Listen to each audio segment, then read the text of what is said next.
Let's get a new week started. How about if we just scroll over to a whole new page? Anybody else for that? Yeah, I figured.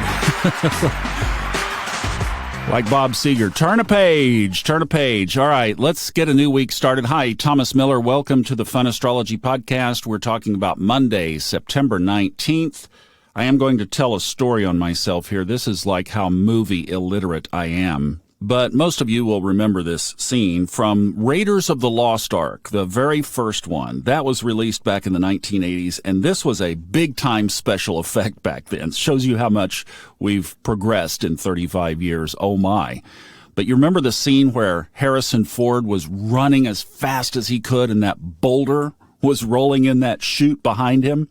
That was a big deal special effect back then. But that's how I've kind of felt about the last 2 weeks, is running the boulder. And by golly, I think I got out of the chute without it catching me. You know, because of what I've done in my professional life through the years, I've always known the ebb and flow of being overloaded, too much in the inbox, so to speak, versus having more ample time. Well, I knew a couple of weeks, about 3 weeks ago, I texted a friend of mine that this was coming. I knew it was coming, and I think his response was maybe a little casual compared to the severity of what I knew was there. But we made it through, and sorry about the gaps last week, but we're back. Now, in our Facebook group, one of the themes that I saw yesterday was that people were really feeling last week. We talked about it on our newly named Healing Convergence has now become Level Up, and basically that's just trying to experiment with a more positive approach to taking whatever's there and just bringing it up. So when I left you last week on Tuesday, we talked about this. When I rejoined you on Friday, we talked about this. That was the Sun's opposition to Neptune. That energy was causing us to look at the shadow sides, to look at what is in there that needs to come out. And let's frame this in the context, because we're going to talk about Neptune again. We have it again this week. Not the same planet, different planet.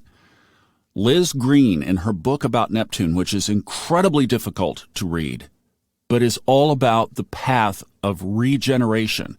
In other words, reconnecting with Source. And the reality is there is a lot in between us and our humanity and everything that we bring in, 9th house, 12th house in astrology, and a few other places, versus that, what the Buddhists would call pure enlightenment, where that redemption or that reconnection has fully matured, fully taken place. That Sun opposite Neptune is us having to take a look at the shadows. And yes, it caused a lot of people to retreat. 12th house, remember, Neptune rules the 12th house, rules Pisces. That's all interconnected.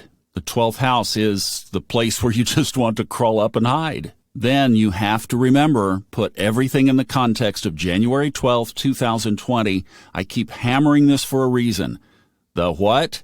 Saturn-Pluto conjunction, absolutely. In Capricorn, the very important component of that, because that is the overarching, massive, universal energy that literally shifts eras, and that's shifting eras in our own life.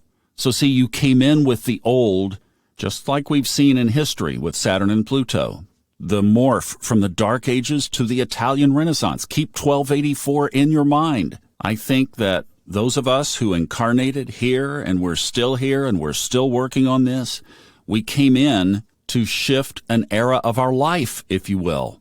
Well, in order to do that, we have to clean the old out.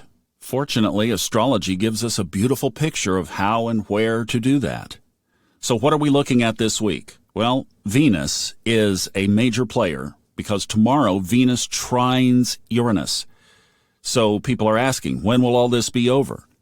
The episode we did on Saturday with Ray's newsletter. Not until Uranus settles down. We're still at least 3 weeks out from that.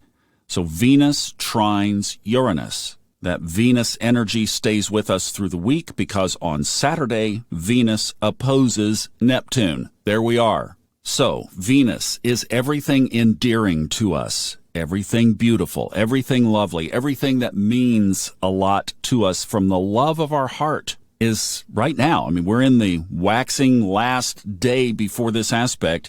It happens early tomorrow morning, 12:44 a.m., is going to trine Uranus. So already this could have shaken something around money, relationship, home, or just something that means a lot to you could be shaken or challenged.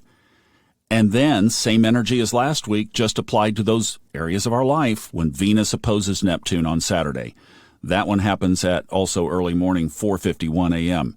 So those are your applying phases. Right now, we're in the Venus-Uranus, so watch out for the shakeups, watch out for the changes. And then the big theme of the week is we're going in and looking at those shadows again.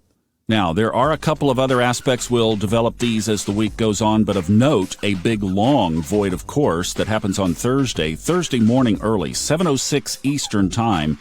We have a 20-hour void of course as the moon moves from Leo to Virgo, which it doesn't do until almost 3 a.m. Friday. So see, there's that big one. And then, of course, we wrap up Virgo season this week as the sun moves into Libra on Thursday. And I know, hey, people are like, Libra, Delia, don't argue with Delia. And that booklet that I'll pull out when we get to Thursday, I'll pull that booklet out and show you where Libra comes from. It's legitimate. It truly is. All right. You guys have a great day. See you back tomorrow.